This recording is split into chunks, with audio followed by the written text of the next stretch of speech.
created hundreds of heroes in its nearly 90-year history. I think we're on 85 right now. But not every hero concept is a winner, and some are so bad, Marvel would rather we all just let them slip from our minds. One of the many Spider-Women, Mattie Franklin, seems to get put in and then immediately taken out. She is niece to Peter Parker's boss, J. Jonah Jameson. She got her powers through a weird ritual called the Gathering of Five, and then when Spider-Man disappeared for a few months, she was in the game. Then out of it soon after because she went missing, then came back, but then during Grim Hunt she was sacrificed, but then in Dead No More she came back as a clone, but then literally crumbled to dust. If I had a nickel for every time I watched a Spider-Kid crumble to dust, I would have 2 nickels, which isn't a lot, but it's weird that it happened twice. Some fans didn't like the character just as she was. Others were upset that she got her powers through magic instead of science. Wait till they hear about what happened with the other dimension magic spider and Peter then. Some fans just thought a third Spider-Woman wasn't needed when she first appeared in the 90s. Now it seems like she has also found herself in the movie Madam Web, and I think we all know how that movie did, so we'll see how long this version of Mattie lasts. Now, I'm not sure if Marvel doesn't want us to remember this hero, or if they just forgot about her. Lorna the Jungle Queen hasn't been seen since the final issue in her 1950s series. There were only 26 issues in total, and I've read some of them. They come with some racially insensitive depictions of cultures that were common for the time, so that probably has played a role in why Lorna hasn't been brought back. The last issue ends with her and the animals of the jungle capturing 2 attempted poachers and keeping the preserve an animal sanctuary. We got a comment on a previous video mentioning Lorna that she should be incorporated into the main timeline again by having her appear in Wakanda. I think that's a great idea. They can fix some of the racial insensitivity from the first run and put her in. Lorna's character grew up in the African jungle with her father after her mother died during childbirth. As she grew, Lorna learned survival skills, but when her father passed due to a lion attack, she trained to become a skilled huntress and fighter. She rarely, if ever, used a gun as they had the possibility of jamming and failing, so instead she became a skilled wielder of various blades and spears. Marvel did publish an atlas for Lorna in 2010, so she is on their radar. With Black Panther 3 confirmed but no release date, I think Marvel could do it. I think they could bring in a new and improved Miss Lorna to life. Ulysses Archer hasn't been seen since 2011, and Marvel seems to want to leave that guy in the past. He was created for the 1980 series US1 based on the Tyco toy slot car racing toy line. He appeared as an applicant for Luke Cage and Jessica Jones's daughter's nanny, but he wasn't really in it. It was more like a cameo single panel thing.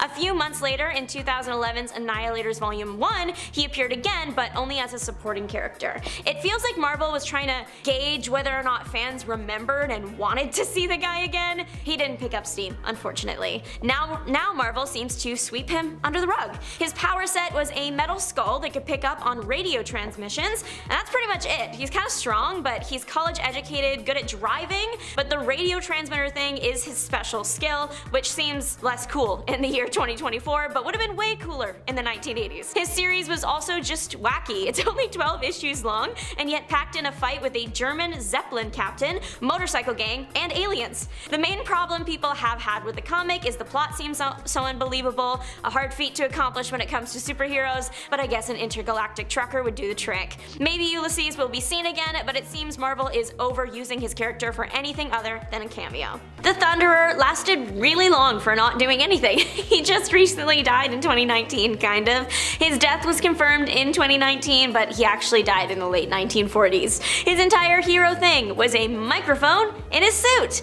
That's it! He did set the microphone up with a speaker system designed to be so loud it was deafening, like thunder. He also has a lightning gun that can blind his enemies.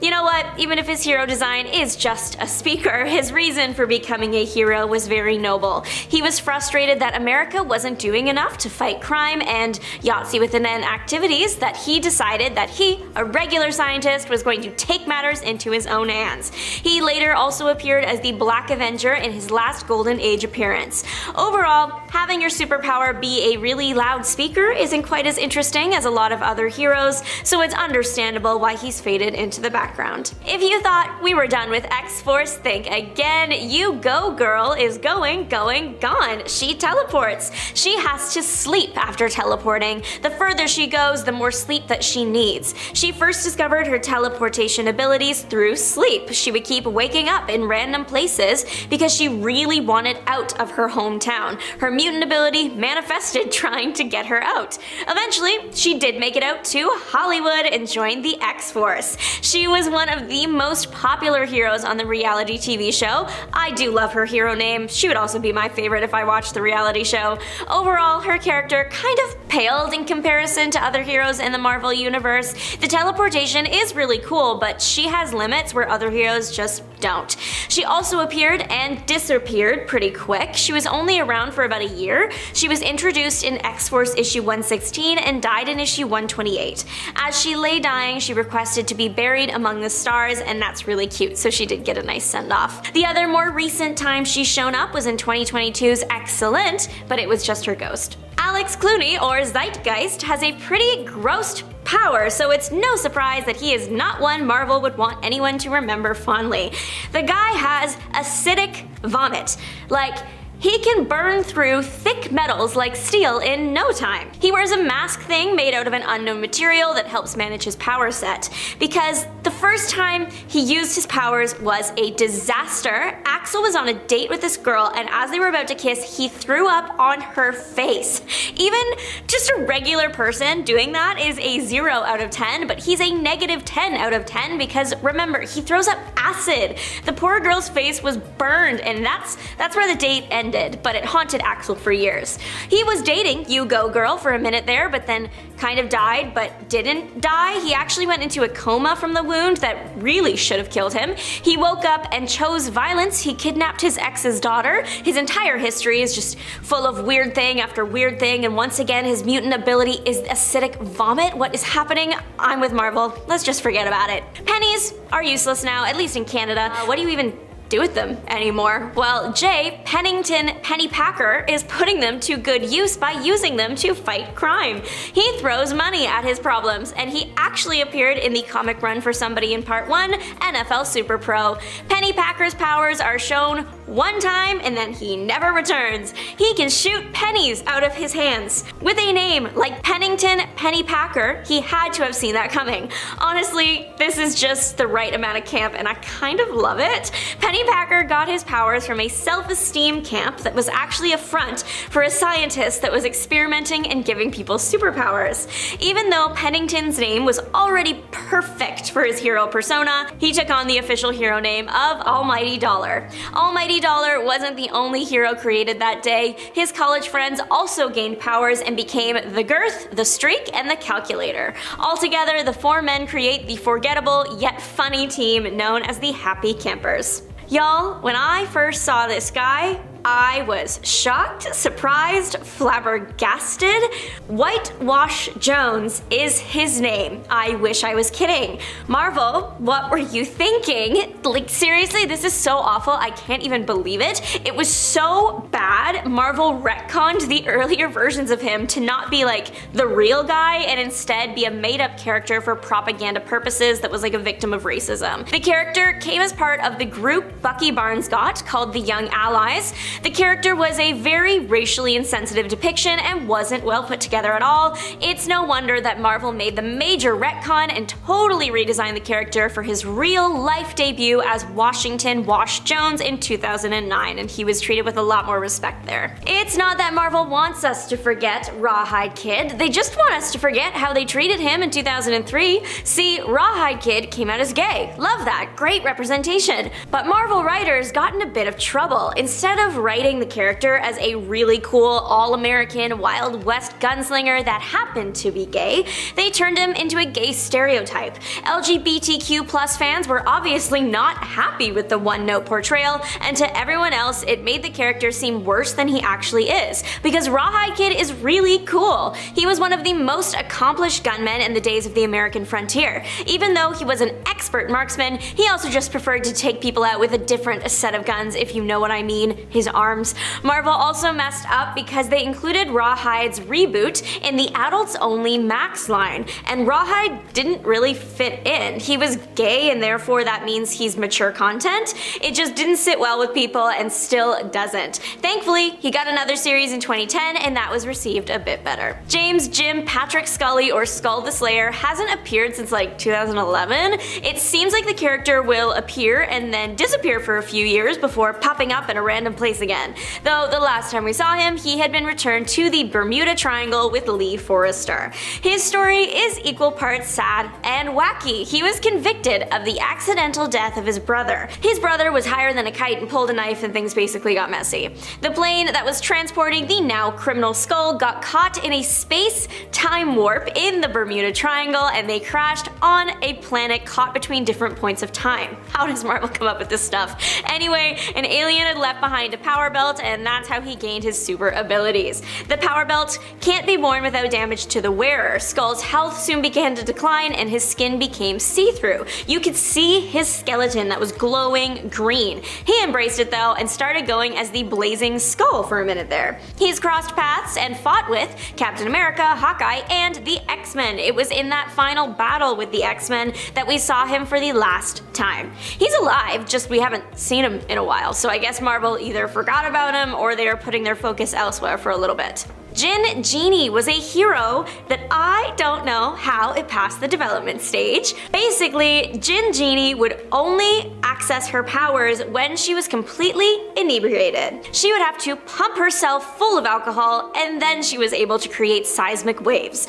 Marvel must have realized that this character was a bit of a disaster because she only lasted one issue, like showed up and then immediately died. Her limited Marvel run happened in X-Force issue 116. That entire issue was full of really weird heroes that only lasted that issue. I seriously wonder what was going on in Marvel's writing rooms for this one. Lanui was a mutant and on the X-Force reality TV show with Jin Genie. His power was the ability to project a veil of dark energy. We don't actually see him use it though. His stats on his Marvel.com character profile indicate that he isn't the most powerful hero out there, but hey, he tried his best.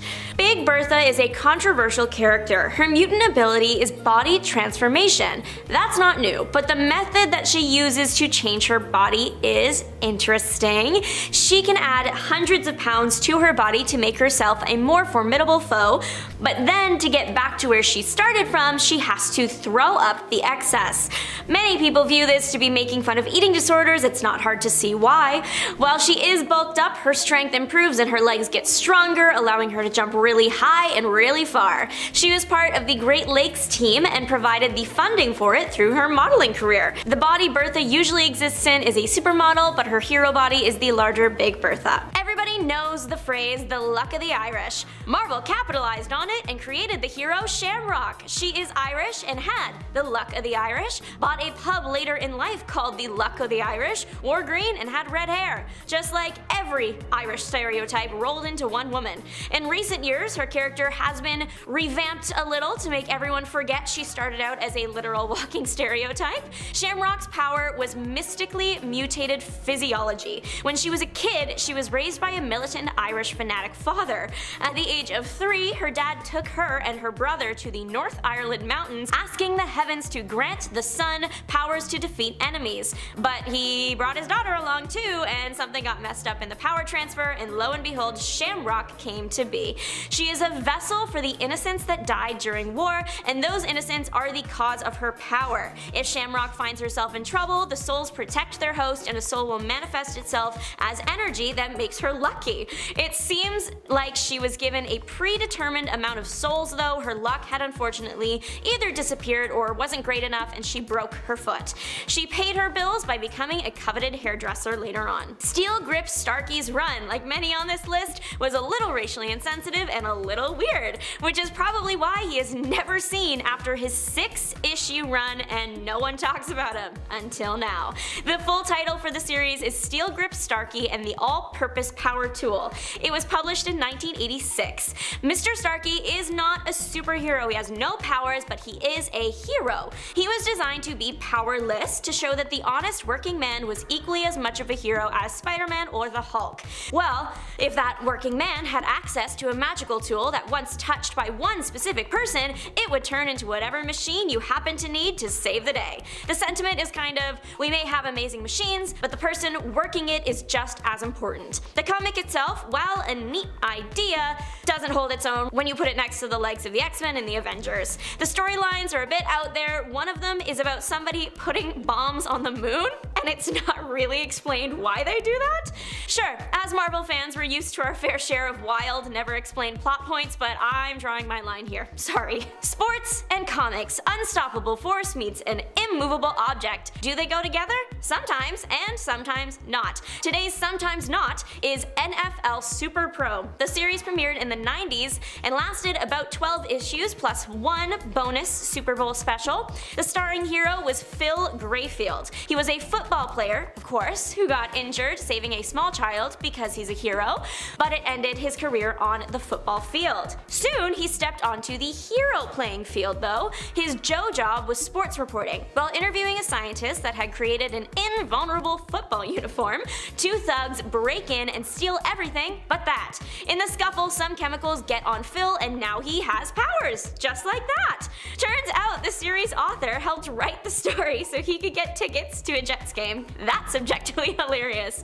Literally, Fabian Nazia said, "I was handed the concept and character, including his basic origin. I don't know if that was all the NFL's creative work or a combination of Marvel editorial and the NFL. I didn't ask, I just wanted Jets tickets." He's got his priorities straight, can't fault him there. If someone told me I would get free Eras Tour tickets if I wrote a Taylor Swift comic, it would be done in an hour. The Sleeze Brothers kicked off in 1989 and then dropped off shortly after. The series is only 6 issues and is a spin-off from a one-off comic strip created for Doctor Who, Follow That TARDIS. It's designed for adults and it follows a pair of brothers who grew up as orphans, but not on the Earth we know. Their Earth is far in the future and looks kind of like if you combine steampunk and 80s neon aesthetics and use that to build a city. It's full of everything weird and bad, very corrupt, and generally unwelcoming. The brothers exist here as private investigators. They are good at what they do, getting the right results, even if they don't always use the most morally sound methods. The brothers were seen in the totally stonking, surprisingly educational, and utterly mind-blowing comic relief comic of 1991, and then in the backup story in Image Comics' Elephant Men issue 16 in 2009, and they haven't been seen since. Probably because the comic and characters weren't received well and the first issue really didn't sell well. Many said the series didn't have captivating enough stories and bad jokes. Now Marvel seems to have left them in the past. Marville, that's M-A-R-V-I-L-L-E, was created in 2002, and I think Marvel has regretted it ever since. It was part of the You Decide campaign, a public contest or publicity stunt, however you want to define it, that put 3 Marvel comics against each other: Captain Marvel, Ultimate Adventures, and of course Marville. Marville was not received well at all. Maybe the worst reception on this list. It's a satire about the Marvel and DC comic scene, but the writing just not very strong. It was so bad that it's the reason many people believe You Decide was a publicity stunt to sell more Captain Marvel comics. The comic follows Kal AOL, who gets sent back in time by his parents to save him from the meteor strike of 5002. Only the world didn't actually get destroyed, so his parents send the time machine to him to bring him back. The 18-year-old hero instead chooses to go to the dawn of time to meet God. 18-year-old activities. The art style changes for that single issue where he meets God, maybe to represent that they are actually meeting God, I don't know. In issue 5 in this universe, Wolverine is one of the first humans. There are a lot of choices that get made for this series. The last issue wasn't even a comic story, it was a submission guideline book so writers could submit their work to be published under Epic Comics. It also contained tips for writing a good comic. I cannot imagine writing one of the worst comics in the Marvel lineup and then ending that run with tips on how to write. Delulu is the Salulu. Marvel and I have something in common. We both want to forget about this. Hawk Owl and Woody were also part of the oddity that was You Decide. They were characters in Ultimate Adventures. They were also Batman and Robin, so clearly a parody of Batman and Robin. But with a catastrophe catastrophe like Marville taking most of the You Decide spotlight, the pair almost were forgotten, as Marvel probably hoped, until I grabbed them by the scruff of their neck and dragged them back for this video. The characters weren't fan favorites, and the series itself just never ran on time. The You Decide comics were supposed to come out over a 6-month period, but Ultimate Adventures took over a year. Was it as bad as Marville? Depends on the reader. I will admit, kind of funny to me at least, Woody rigging the lights in his orphanage to respond to clappers, but only his claps? That's funny, and also extremely impressive. Arabian Knight. This guy has gone under a more intense microscope in the past few years. Anyone who knows this guy probably is like, I've been waiting for this one. For anyone who may be confused, representation, it's great, we love to see it. Arabian Knight is a powerful Muslim hero, but when that representation comes as a caricature of a culture or is done in a way that makes people of the culture feel like you're making fun of them, that's frowned upon for a good reason. It's not very nice. So Marvel did reboot this guy with a less stereotypical image and are probably hoping we all just leave the other one in the faraway depths of our minds. Editor Andy Schmidt agrees with this take. He is quoted saying, "The first version of Arabian Knight was just a visual stereotype that had no real character behind him. The original had a special magic carpet that would only respond to his mental commands, and his weapon was a scimitar. In the new version, the magic carpet got unraveled and made into a suit for Arabian Knight that still gives him all the same powers the carpet had had. And he's now just super cool." So when Spider-Man villain The Spot showed up and announced his title, Spider-Man quite literally fell over in hysterics before getting his spider butt handed to him. But The Spot is actually a pretty cool name, especially when you compare it to our first villain of the day, Mr. Fish. Mr. Fish was originally a petty crook who was exposed to radiation while out on a job, and he then fell into the East River. He emerged from the nasty New York waters as a half-fish, half-man hybrid with pretty impressive superhuman strength. Mr. Fish may look absolutely hilarious with an even funnier name, but he managed to create his own branch of the crime family known as the Maggia, and he even created a decent criminal following before Luke Cage stopped him. Despite being actually somewhat impressive though, he is just a touch bit too weird to really work as a lasting villain, and I mean, he calls himself Mr. Fish, so there's that. Moving on, Pulp Fiction villain Dr. Fu Manchu was a mad scientist and mystic created in 1913 by British novelist Sax Rohmer. The character was built on stereotypes with traits like slanted eyes, a gaunt face, silk clothing, and long fingers paired with a Halloween goatee and an insatiable desire to conquer Western society. He was made to be basically a boogeyman who epitomizes fears about Asian peoples. The character became so entrenched in society that when Marvel writer Steve Englehart and artist Jim Starlin wanted to create Shang-Chi in 1972, Marvel acquired the legal rights to Fu Manchu and made him Shang-Chi's evil father in the comic book series Master of Kung Fu in 1973. It's pretty similar to how Marvel's The Mandarin first appeared and leaned heavily into stereotypes as well. But Marvel has not had the rights to Fu Manchu since the final issue of Masters of Kung Fu in 1983, so since then, comic book writers have found roundabout solutions to Shang-Chi's father, like in Gene Luen Yang's ongoing series Shang-Chi, he is now his own entity named Shang-Tzu, but he still kept a majority of the traits that Fu Manchu had. Then there was the Shang-Chi movie, which completely changed Shang-Tzu to be an incredibly compelling, deep, and powerful character who had none of the stereotypical traits possessed by Fu Manchu, and Marvel could finally breathe a sigh of relief, even if they can't really escape the fact that they pulled the racism. Now, there are only one or two characters that go by the name Belladonna in Marvel Comics. The one most people are familiar with is Belladonna Boudreaux, who is the ex-wife of the X-Men's Gambit and a member of the New Orleans Assassins Guild. But the Belladonna I'm talking about today was actually Narda Ravana, a European fashion designer. This Lady Belladonna had a problem with Roderick Kingsley, who would go on to become the Spider-Man villain Hobgoblin. Now, Roderick was another famous fashion designer, only he was one that stole from other designers. Kingsley allegedly stole Ravana's designs and marketed them in the United States, stealing her success, and for that, I guess he had to pay. Swearing vengeance, Narda assumed the guise of Belladonna and put together a small group of henchmen. She used toxic gas that could dissolve Spider-Man's webs and take people's lives, and she even had her henchmen dress up as the villain the Prowler Prowler to distract Spider-Man, all for the end goal of wiping Kingsley off the face of the earth. Unfortunately though, Belladonna just didn't have the popularity needed to be a lasting villain. She got arrested in 1980, while Kingsley became the Hobgoblin, and he's been causing problems all the way up until 2020 and is bound to come back at some point as well. Armed with a hate ray,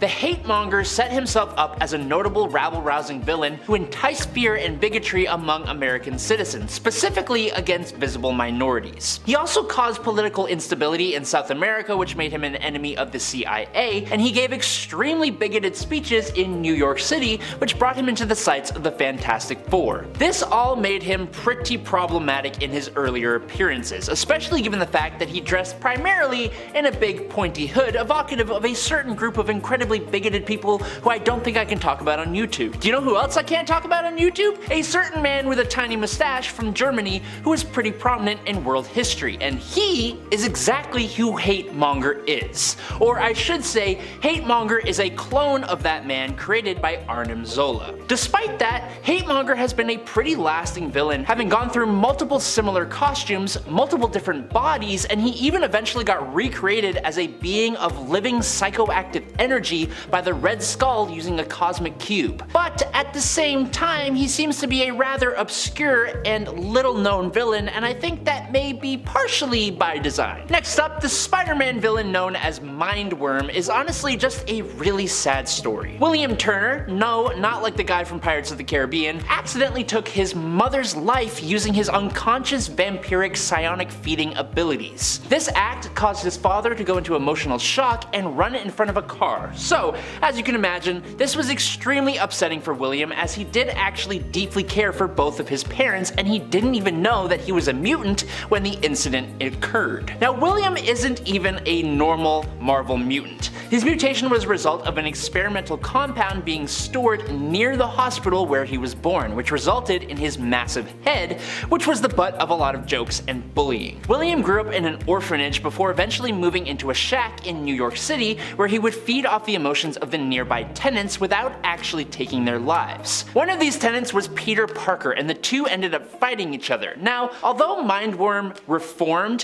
he was exploited by other criminals, and after being released from prison for another time, he became homeless and refused to use his abilities to defend himself for fear of hurting people, so eventually, before Peter Parker could help him, William's life was taken by a street gang, and he hasn't been seen since. Now listen, some villains are just a sign of the times. Asbestos is incredibly heat and fire resistant, and back in the day, we really used to take advantage of the mineral. It was in thousands of products, and it even came into our comic books with the supervillain known as Asbestos Lady, who was fittingly a villain for the original Human Torch, the android Jim Hammond. Victoria Murdoch created herself a costume made entirely of asbestos, which basically made her immune to fire when she wore it. Now, since it is no longer back in the day, we now know that asbestos is actually incredibly carcinogenic. Not only does it cause mesothelioma, but it can also cause a lung disease called asbestosis. Of course, neither the writers of the comics nor the villain herself actually knew that at the time, but that didn't save Victoria, as she eventually did pass away at the age of 45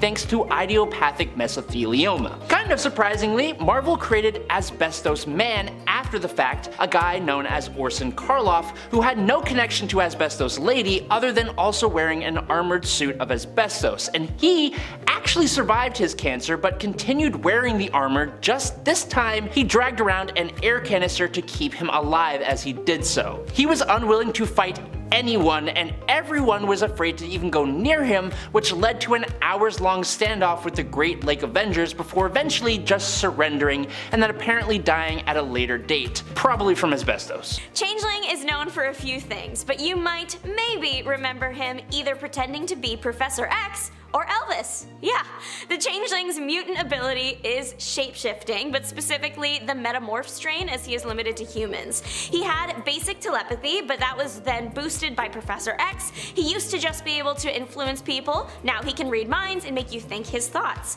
Professor X boosted him, and he pretended to be Professor X because the real Professor X needed to go prepare to fight an alien invasion. But Professor X couldn't just disappear, so enter Changeling. He did die as Professor X, and was buried as Professor X. It was when he was brought back as a zombie that we got the Elvis moment. Zombie Changeling was helping out She-Hulk by providing a distraction, and that distraction was Elvis. He then went 6 feet under again shortly after. Changeling was revamped with a new name in some other universes. He became Morph, and he got a lot more character development and, sorry, but more interesting plot lines that he got to be himself in. It seems Marvel wants the Changeling version to be left behind and Morph to get picked up instead. Coming in all the way from Hollywood is El Guapo. He was a mutant stuntman. He worked on X-Statix, the movie, which is also the name of the real-life comic series. El Guapo appeared in X-Statix 9 and then perished in issue 18. Here for a good time, not a long time. Marvel might want us to forget this mutant because the guy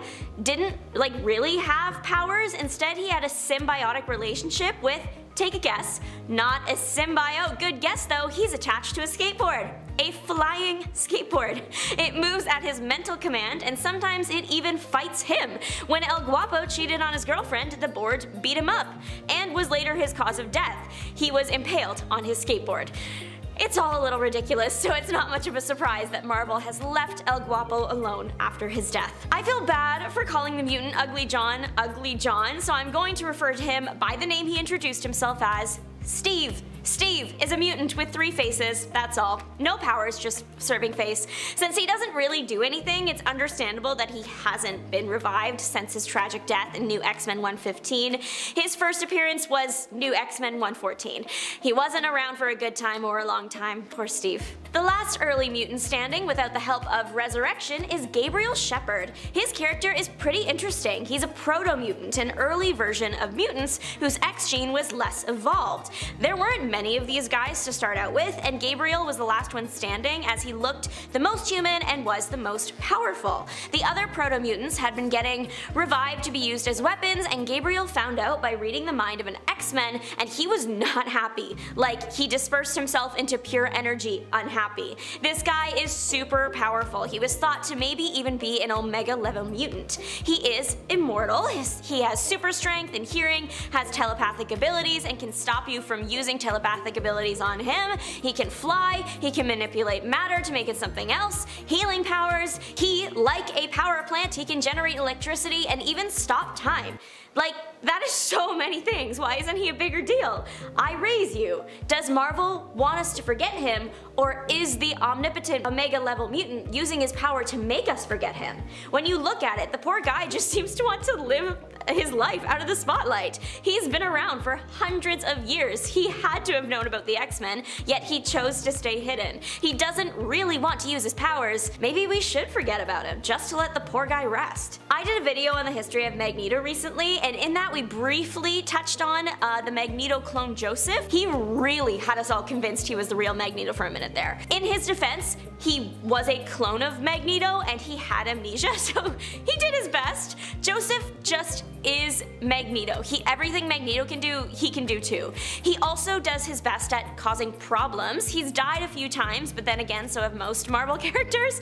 The first time he was resurrected, he framed Magneto for eliminating a bunch of people. He tried to bring Magneto back to his reign of terror. He's resurrected again after dying again. He keeps impersonating Magneto. It seems that Marvel only remembers and wants us to remember Joseph when they want to bring Magneto back without bringing Magneto back.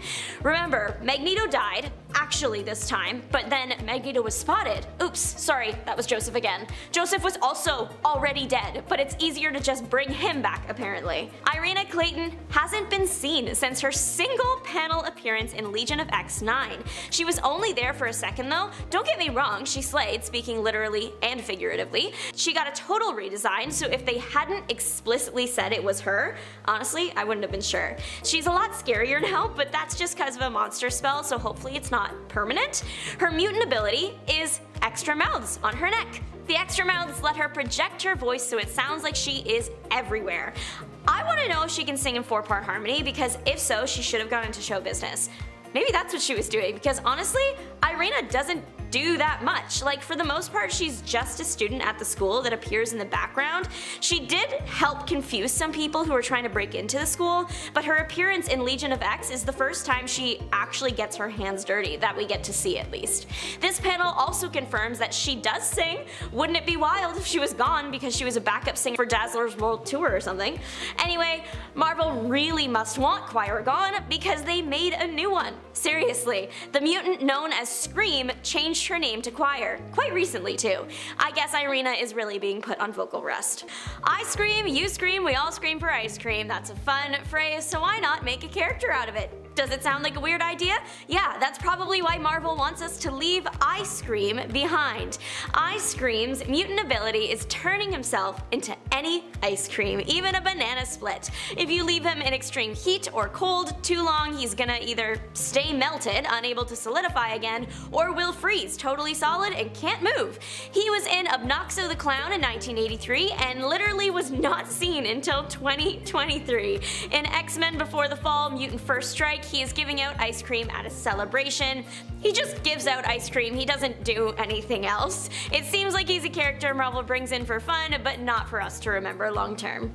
Evan Daniels, better known as Spike, was created for the animated show X-Men Evolution, and that's pretty much the only place he is. There was a version of him brought into the comics, but that guy was loosely based on Evan. There were backstory similarities, but that was pretty much it. Spike's powers have to do with his bones. He can create bone spikes anywhere on his body and then throw them at things. He later created bone armor that was self-repairing and could use his spikes to climb walls and stuff. His weakness is loss of calcium. Regrowing your bones all the time and throwing them around means his calcium levels are low, so he drinks a lot of milk. Poster Child Forgot Milk campaign. I know that his weakness is that he has to replenish with milk, but I think that can also serve as mental warfare. If I was in the middle of a fight with someone and instead of water they stopped and took a swig of milk, I'm off my game. That would haunt me forever. Every time he throws his bones, we don't see a wound, so he probably has some sort of healing factor. The character has good bones, figuratively and literally, so why isn't he appearing in the mainstream comic universe? Well, his power set is quite similar to the pre-existing character Marrow, so that unfortunately might have something to do with it. The last time he was seen was 2003 in the finale of the show. Robin Vega appeared in Spider-Man 82 and 83 in 1997, and that's all. Literally nothing since then. She is a mutant, but maybe since she wasn't in the actual X-Men comics, Marvel has pushed her away. Her mutant ability is metal mimicry. She can make herself metal. It's living metal, so she can move and stretch her body parts around and even make her limbs weapons. She can melt herself down into a liquid or stay solid, it's up to her. And because she's metal, she's bulletproof. The powers are super cool, which is why Marvel has used very similar ideas with other characters. They're not exactly the same but different. Other metal mutants include Colossus, Mercury, and Flex, so the market is pretty saturated. The Spider-Man 83 comic ended with her literally just running off. Well, there are a few people out there who still remember her. It looks like Marvel might be sweeping her under the rug. She hasn't even been featured in more recent comics as one of those cameos of forgotten characters. Combo Man has shown up twice. Once semi-seriously, and the other was poking fun at the character. Combo Man was created because of a promotional agreement, which means he's really weird. The agreement was between Marvel, of course, and Eagle Snacks. He is a combo of a bunch of different Marvel heroes, and that means he has all their powers too. Combo Man is the hero. The human inside of him is Rick Wilder. Rick was a kid and he turns into Combo Man when he was near a lab explosion. Rick happened at the time to be carrying a Marvel comic book and Eagle Company snack brand Combo Snacks. Of course, these two things combined with Rick and he is now Combo Man. If you want to check it out, Combo Man has one issue, it's just called Combo Man. His only other appearance was in Ziggy Pig Silly Seal comic at a Comic-Con in a back alley alongside a bunch of other weird forgotten Marvel characters. I count Combo Man as a mutant because quite a few mutants were part of the lineup that created him, like Cyclops and Magneto. Number 5. The Leader. Another huge villain teased in the MCU, but you may have forgotten about this one. Samuel Stearns, played by Tim Blake Nelson, was teased to become the villain at the end of that Incredible Hulk film. He got his hands on some of Bruce Gamma radiated blood, and when it was injected, his head started to become bigger. So what was this all about? Where was this going? Why was his head growing and looking weird. So Sam made his first debut in Tales to Astonish issue 62. He was working one night at a chemical research plant, and when he was moving canisters of waste material, one of the containers broke open and covered him in gamma radiation. He went from being smart to becoming a super genius. His brain could absorb more and more information. It got to a point where his physical body, of course, started to mutate. So now he has this giant green brain head. And he started to refer to himself as the leader, using his intellect to become a criminal mastermind. He clashed with Banner numerous times in comics. In fact, he actually ruined Betty and Bruce's wedding at one point. The Red Leader also joined the Thunderbolts in Volume 2, Issue 6. So maybe he'll return when those guys finally come together on the big screen. I mean, it looks like it's happening right now with Zemo and Ross at the end of Falcon and the Winter Soldier. So maybe he's coming back. But as of right now, who knows? Number 4, Cap's love life. Since the first Captain America film, Steve has been head over heels for Peggy Carter. They talk about finding a dance partner, the pacing is done really well, there's a genuine romance building between the two. So when Steve puts the plane down in the water later on in that film and sacrifices his life, the last thing he thinks about is Peggy. It's super nice, it's thoughtful. And then comes Civil War, we have Steve just making out with her niece, Sharon Carter, in the airport. It didn't come out of nowhere. I mean, she was in the Winter Soldier sequel, but still, it's a bit weird for me. But what makes this PDA in the airport more forgettable is the fact that Sharon is basically a villain now, as of the end of Falcon and the Winter Soldier. We see in Falcon and the Winter Soldier, after the snap, she was just abandoned. She was part of a deal that if she helped take down the Flag Smashers, then her dark days as a crime boss would just be pardoned during that dark snapping time. Then a post-credit scene in Falcon and the Winter Soldier shows us this pardon, and then immediately she makes a call trying to line up buyers for secret government tech. Cap sure knows how to pick them. Damn. Number 4, Adam Warlock. In one of the many after-credit scenes in Guardians of the Galaxy 2, we get a hint at Adam Warlock being introduced into the MCU. He's a perfect sovereign created by Aisha to likely be used against the Guardians of the Galaxy in their next adventure. Now in the comics, Adam was created by the Enclave, a group of scientists who just wanted to create the perfect being. Makes sense why Zac Efron was rumored to play that part, okay? He's even referred to as just that in the short after-credit clip. More powerful, more beautiful, and more than capable of destroying the Guardians of the Galaxy. Now in Thor the Dark World, Eric Selvig wrote the Vault on a chalkboard among his notes on the Convergence. And in the comics, the Vault was a tear in space that was sealed by Adam Warlock. So the after credit scene in Thor the Dark World also gave us a much closer look at Adam initially. So in the after credit scene, Thor and Lady Sif visit the Collector to hand over the Reality Stone. And then in a glass case, we see a cocoon that looks just like Adam Warlock's cocoon. Guardians of the Galaxy director James Gunn admitted years later that he made a mistake putting that in, because at the time, he just wanted to put fun stuff in the Collector's Museum. He didn't know how serious people were gonna take the Easter eggs. Oh, buddy. You have no idea. Number 2, the gauntlets. In Infinity War, Eitri is forced to make the gauntlet for Thanos on Nidavellir, the same place that Thor gets Stormbreaker and makes it just in time to join the battle in Wakanda, which would be on a list of best MCU moments for sure. But we did see an Infinity Gauntlet before this movie, a couple times actually. In the first Thor film, it was seen in Odin's vault. Now, come Thor Ragnarok, they fixed this with a simple shot. Hela walked by and said, "Fake," as she tipped it over. Cool. All the fans were like, okay, we understand that one, we're cool, we're on board. But a post-credit scene in Avengers Age of Ultron really got fans excited, and for no reason at all, it seems. The after-credit scene shows Thanos putting on a gauntlet saying he'll do it himself. Now, it's actually a really crazy after-credit scene. I remember the theater went kind of nuts. Infinity War screenwriters insisted that this is just a practice gauntlet, which is fair. I mean, you need practice to get that weight down. Because how embarrassing would it be if he goes to snap and it was like, damn it. Sorry, it's a new gauntlet. I've had like 2. And finally, number 1, the Bifrost Bridge. The climax of the first Thor movie was Thor making the ultimate decision to destroy the Bifrost Bridge. It's a huge moment. This means he won't see the love of his life again, and he saved Jotunheim from Loki, which is great. That's the main goal here. Now, when Thor returns on Earth in the Avengers, it's explained that this happens because Odin used dark energy. And at the end of Avengers, they used the Space Stone in order to go back. So far, this is making sense. But in Thor the Dark World, that bridge is just fixed. It's back to normal, and we didn't really get an explanation. Or did we? In a tie-in comic, Thor the Dark World Prelude, written by Craig Kyle and Christopher Yost, it shows just exactly how they fixed it. This comic showed Thor using the Tesseract to let the fires of Bifrost burn once more. And voila, Thor the Dark World now makes sense again. Although we didn't see it on screen, we do have a slight explanation, so we'll take it. Number 10, Thor's eye. Taika Waititi arguably saved Thor. He gave the character a complete makeover. He made an extremely fun sequel, and the stakes were still extremely high. There are some major MCU moments in this film. Hela breaking Thor's hammer with her hand, Thor getting a haircut, Asgard is now gone, Odin also gone. It's a lot. Now near the end of the film, Hela takes Thor's eye out as well. It's a huge moment for him because while he's getting his ass handed to him by his evil sister, he has these visions with his father Odin, and they bond in these visions. Thor explodes, he saves the day with a handle on his new lightning ability, and the last shot of the movie is Thor sitting on the throne with his eye patch. And he looks just like Odin. It's a beautiful look. And then come Infinity War, he slaps in a new eye, and the iconic eye patch was just gone that fast. Now, in the Art of Avengers Endgame book, there's concept art of Thor still with the eye patch. So they were close, but maybe it was better for Thor's redemption to be entirely his own come Endgame. I like the eye patch, honestly. It gives me like Kurt Russell, Captain Ron vibes. And before we continue on with this list, guys, if you want to go ahead and give us a thumbs up on this video, those likes add up and it really does help us working from home and in studio. You guys are the best. Thank you so much. Now let's get right back to this list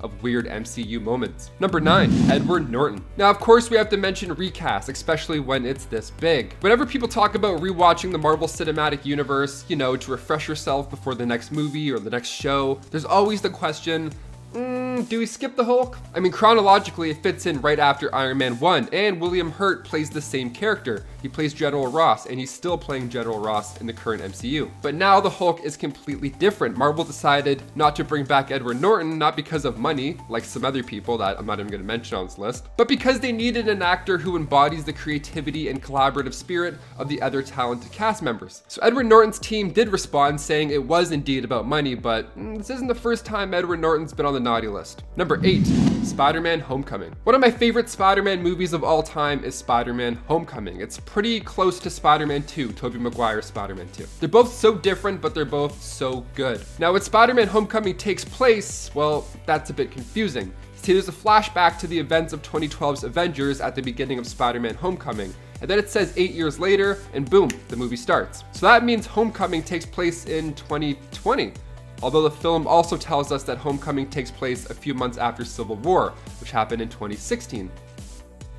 So in an interview with Infinity War co-director Joe Russo, when asked about the time gap between Avengers and Homecoming, he said it was 8 years, I believe. A very incorrect 8 years. And I thought the timelines in Endgame were confusing. God, my brain already hurts. Number 7, The Mandarin. Shang-Chi and the Legend of the Ten Rings is directed by Destin Daniel Cretton and screenplay written by David Callahan. It stars Simu Liu, who you recognize from CBC's Kim Convenience, as Marvel's first Asian superhero. Now, everything in that first trailer looks amazing. The fight choreography, so good. And the villain is set to be the Mandarin. The actual Mandarin this time around. The Mandarin made his first appearance in Tales of Suspense issue 50. He wields 10 magical rings, each controlling a unique force. Now, the 10 rings aren't just physical items as well. No, it's the name of the evil organization that was working alongside Obadiah Stane back in Iron Man 1. They were the ones who actually held Stark captive in that cave. You can actually see their logo in the background, and you briefly see it again in Ant-Man as well, in the form of a neck tattoo. So they're still in the MCU, it's still a thing. So while we're super excited about the real Mandarin villain coming to life, we sadly have to reflect on the waste that was Ben Kingsley in Iron Man 3, when he played the Mandarin, well, the fake Mandarin. Marvel and their fake characters, oh boy. He was in fact not the supervillain Mandarin, rather his name was Trevor, and he liked crushing beers and watching sports. Number 6, Black Widow and Bruce Banner's relationship. Remember in Age of Ultron when Black Widow was the key to calming down Bruce Banner? They were in love, right? I think. I mean, they were flirting at the beginning, and then even Steve Rogers was like, hey, you're not breaking any bylaws, have at it. And then at Clint's secret family farmhouse, they're talking about running away together. And then after all this time in Age of Ultron, Bruce returns to Earth, he says hi to Nat in Infinity War, and then she says hi back, and that's kind of it. Well, according to the Infinity War co-screenwriter Stephen McFeely, he said they certainly wanted to do more. There was a clear romance that was left behind. In an interview with IndieWire, the director said, we have scenes, we wrote them, we shot them, of them sort of hashing it out. You've been gone, I've moved on, that kind of stuff, blah, blah, blah. It became very clear that if a scene was not on the A plot, it would not survive Infinity War. That thing has to be on rails just to get to the finish line. I mean, sure, that's fair, that's totally fair, but I feel like if it wasn't going anywhere to begin with, it didn't have to be there. Besides, we have Betty Ross in the MCU as well. She still exists. The pesky Incredible Hulk plot coming back to haunt us years later. Number 5, Doctor Strange. One of the best parts of the MCU is how much they like to tease their upcoming stuff. It gets you excited. I mean, the after credit scenes are so common now that if you leave during the credits on opening night, you're just gonna have like 200 people yelling at you through their Iron Man masks. They're gonna be hucking popcorn at you. You're gonna be the laughingstock. Now, some of these nods can be a little confusing though, considering the timeline when you look at it in the grand scheme of things. Like in Captain America: The Winter Soldier, again, Jasper Sitwell explains Project Insight and how it keeps an eye on these powerful individuals, like these threats. He mentions Bruce Banner, the Hulk, and Stephen Strange. It's a cool moment that tells us that Doctor Strange is indeed in the MCU. It's fun. I remember the theaters, there was a little buzz going around as soon as he said it. It's cool. But right before Strange even gets into that car accident that makes him become the powerful Doctor Strange, he gets a call about Rhodey when he fell during the airport battle in Civil War. Now, it's not confirmed, but it sure does sound a lot like Rhodey and his conditions. Listing Strange was a cool shout out, but I don't think Zola's algorithm knew enough about him to be considered a threat. Yet. Number 4, nanotechnology. Tony Stark's tech has gotten so much better over these years. I mean, even the suitcase suit back in Iron Man 2, like my jaw dropped the first time I saw it. I was like, how is this possible? This is insane. And then come Iron Man 3, Tony's suit is absolute trash. It gets him in all this trouble. It's a prototype suit, and that's the one that he chooses to wear after threatening the Mandarin.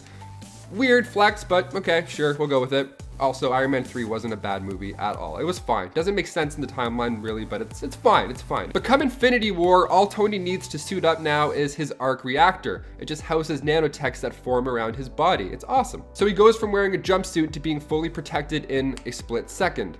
How neat. But a shot in Infinity War could mean that his jacket is made of nanotech as well. Either that or it's a continuity mistake. Either that or it's a filming error. Tony's jacket goes from resting comfortably over his shoulders to, well, who knows? Maybe Happy took it in that weird deleted scene where he rolls up in a golf cart. I'm glad they didn't keep that one. That was weird. Number 3, Cap's shield. Peter Parker is quite brilliant. So when he calls out Cap's shield and says that it doesn't obey the laws of physics at all, the kid's probably onto something. In the first Captain America, Peggy describes the properties of the vibranium shield. It's completely vibration absorbent. This is proven when Peggy then shoots at the shield numerous times and the bullets just fall to the ground, while the shield remains intact. Lovely, what a lovely piece of weaponry. And then in Captain America: The Winter Soldier, the shield reflects the bullets back at the enemies. Both great scenes, but confusing logic for the shield. But perhaps one of the most confusing moments is in Avengers Endgame, where Thanos has just ripped Cap's shield to pieces with his sword. It was a big, oh my god moment because we were told up until this point that the shield was basically unbreakable. This made us really look at Thanos and get afraid. We're like, oh, he just ripped apart his shield.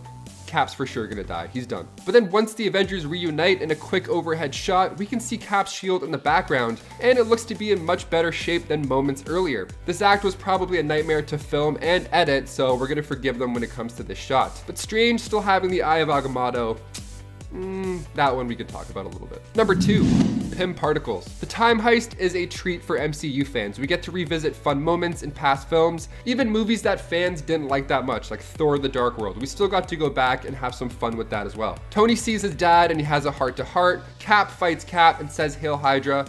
It's awesome. The fans went nuts. It was a great time. Each member is given a Pym particle for said heist. They make it known that this is a factor, that they're low on Pym particles. The reason Cap and Tony have to go back even further during the heist is to get more particles. Yet before they do so, in the Avengers Tower, Scott is shrunken down.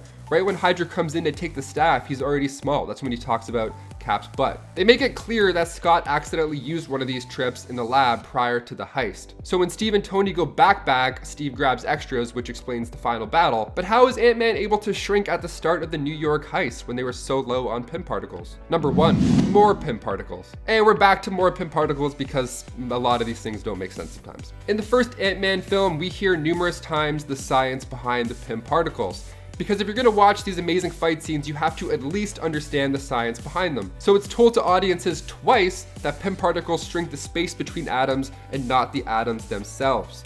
The weight doesn't change. So when Ant-Man is standing on Tony's shoulder complimenting Steve on his American glutes, he's probably the same weight. One of the most confusing Pym particle problems that we faced was actually in the first Ant-Man film, when it's revealed that Hank Pym's keyring is actually a functional tank. Old Tank Pym. So either Michael Douglas is just jacked and he's got these super strong hips, or the Pym particles and the weight, they just change it when they need to for the plot. Because these movies are far-fetched and it's fine, and we'll forgive these mistakes because most of the time these movies are just a load of fun. Number 10, Gamora's origins. Gamora is a character whose past is a little confusing in the MCU, and now with her sort of back with the Guardians of the Galaxy post-Endgame, I'm pretty sure it's about to get a little more weird. In the first Guardians movie, Gamora explains her childhood. It's brutal. She says that when Thanos took over her homeworld, he actually killed her parents in front of her, and then he tortured her and then turned her into a weapon. Even John C. Reilly, the Nova Corpsman, was like, yeah, Gamora is the last of her species. But come Infinity War, the flashback is much different than we thought. We see her childhood and we see her get taken by Thanos, but half the population survived, because by the time we get to Infinity War, that's his clear motive, wiping out half the planet's life. Now the children born then have known nothing but full bellies and clear skies. Apparently, it's a paradise. So her origins are still a little confusing. Does she have anyone left? So are they alive and hanging out by the beach sipping cocktails, or is she really the only last of them?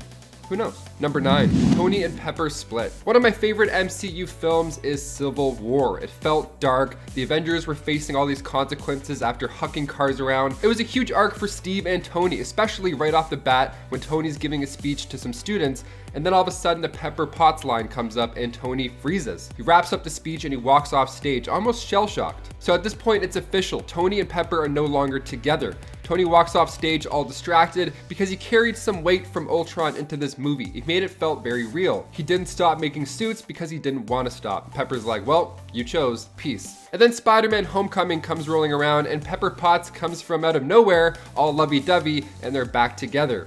They're waiting for Spider-Man to announce his new Avengers status. It's like a big moment. It's almost like they haven't even been split up. In fact, it seems that they're better than ever because Tony pulls out a ring and just casually proposes to Pepper. What if Spider-Man did decide that he wanted to come out as an Avenger that day? When would Tony have proposed instead? Can we see that scene? Sounds pretty lovely. And before we continue on with this list, guys, if you want to go ahead and give this video a thumbs up, that would be awesome. It really does help us out a lot, especially while we're working from home. You guys are the best. Thank you so much for your support. Now let's get right back into this MCU list. Number 8, 2 Ant-Mans. The final act of Avengers Endgame is an absolute roller coaster of emotions. Once Hulk snaps the world back, all of our heroes reunite, Cap says Avengers assemble, and it's just a great time after that. Right off the bat, we get a super long one take bouncing from one character to another, an Avengers tradition at this point. And while these fight scenes are quite the spectacle, it's sometimes hard to keep track of where everybody is. And this goes for the people making the movies as well, it seems. Especially Ant-Man. Even when he's giant, he's still hard to track down. At the 2-hour and 23 mark, Black Panther is running with the gauntlet through the battlefield, and in the background, we see Giant Man pushing a Chitauri Leviathan back through a portal. Pretty awesome. Only a minute earlier though, we just saw Scott Lang in normal size hotwiring the quantum tunnel van, a process that would have taken him 10 minutes to do so, says Scott. There's been a theory that maybe it was Lewis and he came back and then took a suit and then got giant and helped out, but I think that's just fans trying to cover up Marvel's blunder here. It's a massive scene. I mean, I didn't notice it the first few times I watched it, so hey, keep it up, you're fooling us. Number 7, Capitol Hill. A lot of people give Iron Man 2 a hard time, and while sure it's not the best superhero sequel, it had its moments, it had fun moments. A great moment when it comes to character development for Tony was when he was called to testify before the United States Senate Armed Services Committee. So Senator Stern demanded that Stark handed over his armor tech for military use. Tony then responds in a powerful way. He says that his suit and him are the same concept, and to give it over would be to turn himself over, which is not gonna happen. He is Iron Man. Plus, this is the same scene where we're introduced to Don Cheadle as the new Rhodey. It's a pretty big Marvel moment that takes place on Capitol Hill, except Capital is spelt incorrectly. I mean, hey, the YouTubers were probably too excited to upload the footage, and spelling mistakes happen all the time, even in a $200 million movie. Mistakes still happen. Number 6, Nick Fury's eye. Nick Fury has been there from the beginning of the MCU. Since that first Iron Man after credit scene, fans have been happy to see him reappear, even if it's just for a quick chat at a donut shop. His look is memorable too. I mean, for one, he's Samuel L. Jackson, so you're not really gonna forget him. And two, it's the eye patch. It's his character. He's so unique. Seeing him without one in Captain Marvel was almost weird. Fortunately, we got to see the origin to the eye patch, which was being teased since Captain America and the Winter Soldier. In that film, he said, "Last time I trusted somebody, I lost an eye." So, come Captain Marvel, it's time for some answers. Here we go. His eye then was scratched out from Goose, our furry alien friend. Yeah, it left a scratch that eventually blinded him. Yet in Captain America: The Winter Soldier, there's a photo showing a Fury being sworn in as S.H.I.E.L.D. director. with both eyes looking quite normal. Now, Spider-Man has a lot of villains, and a lot of those villains have animal-based names and powers. A lot of these villains are super cool and intimidating. We have Rhino, Dr. Octopus, Vulture, Scorpion, etc, etc. But some of them are just a little bit ridiculous, and possibly the most ridiculous would have to be the kangaroo. We have had two different kangaroos. The first was Frank Oliver. Frank was an Australian boxer, but not just that. He was an Australian boxer who naturally lived with and grew up among kangaroos. And it was all because he just really liked kangaroos. Now, while living among them, he developed a ridiculously impressive ability to jump, and that is what led him to a career of boxing, which makes no sense to me. When he went to the United States without a passport, he used his ability to jump to both escape custody and to embrace a life of crime, and this led to him fighting Spider-Man. Unfortunately for Oliver, he entered a room containing a dangerous amount of radiation, which actually reduced him to a pile of ash. But don't worry, he was replaced by interior decorator Brian Hibbs, who trained to get a similar jumping ability but also augmented this by donning the most embarrassingly bad kangaroo mech suit I have ever seen in my life. And I haven't seen a lot of